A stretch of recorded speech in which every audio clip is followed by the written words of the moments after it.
Assalamualaikum warahmatullahi wabarakatuh. Perkenalkan, nama saya Kartini Ambera, NIM 23173080, Prodi Pendidikan Jasmani, Universitas 19 November Kolaka. Nah, di sini saya akan memaparkan sedikit materi tentang filsafat ilmu. Secara etimologis, filsafat berasal dari bahasa Yunani, dari kata philo berarti cinta, dan sophia yang berarti kebenaran atau kebijaksanaan. Kata philo juga berarti cinta dalam arti yang seluas-luasnya, yaitu ingin selalu berusaha mencapai yang selalu diinginkan.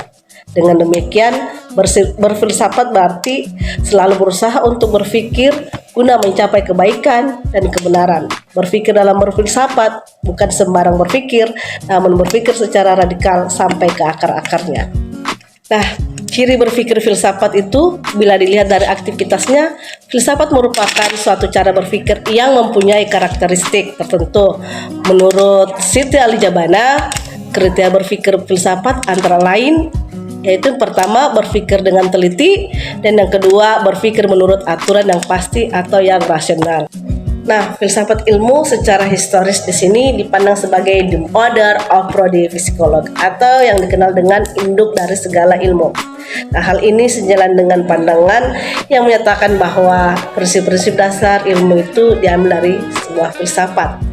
Nah, filsafat ilmu pada hakikatnya merupakan kajian filosofis terhadap hal-hal yang berkaitan dengan ilmu pengetahuan. Dalam bahasa lain, filsafat ilmu itu berupaya mengkaji dan mendalami kebenaran ilmu pengetahuan baik secara substansinya, secara pemerolehannya, ataupun manfaat ilmu itu sendiri bagi kehidupan manusia. Sedangkan ilmu itu sendiri diartikan sebagai pengetahuan tentang suatu bidang yang disusun secara bersistem menurut metode tertentu yang dapat digunakan untuk menerangkan gejala tertentu. Nah, filsafat ilmu di sini adalah sebuah pengetahuan untuk berupaya manusia memahami dunia menggunakan metode yang masuk akal, yang objektif dalam pengetahuan berdasarkan pada observasi atau eksperimen dan penalaran logis. Nah, ilmu pengetahuan terus berkembang dan dapat dibuktikan atau diperbaiki melalui pengujian dan pembaruan teori. Adapun manfaat belajar filsafat ilmu, yang pertama melatih berpikir radikal, mendalam tentang hakikat ilmu. Yang kedua, melatih berpikir kita secara reflektif di dalam lingkup ilmu itu sendiri. Dan yang ketiga, menghindarkan kita dari memutlakkan kebenaran ilmiah dan menganggap bahwa ilmu sebagai satu-satunya cara memperoleh kebenaran. Yang berikutnya itu menghilangkan diri dari sifat egoisme, yakni tidak menghargai sudut pandang lain di luar bidang ilmunya sendiri.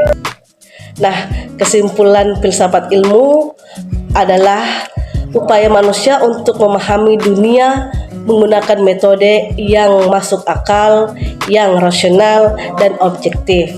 Ilmu ini berdasarkan pada observasi, eksperimen, dan penalaran logis. Kesimpulan lainnya adalah bahwa ilmu pengetahuan memang terus berkembang dan dapat dibuktikan, dapat diperbarui melalui sebuah pengujian dan pembaruan teori. Filsafat ilmu juga menyarankan agar ilmu pengetahuan ini tetap objektif dan tidak terpengaruh oleh faktor-faktor non-rasional seperti faktor agama, faktor kepercayaan, ataupun preferensi individu. Nah, kesimpulan terakhirnya adalah pentingnya etika dalam ilmu pengetahuan.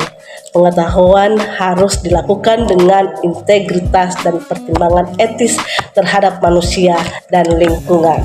Demikian pemaparan filsafat ilmu dari saya. Terima kasih, kurang dan lebihnya mohon dimaafkan. Wabillahi taufiq wal hidayah. Assalamualaikum warahmatullahi wabarakatuh.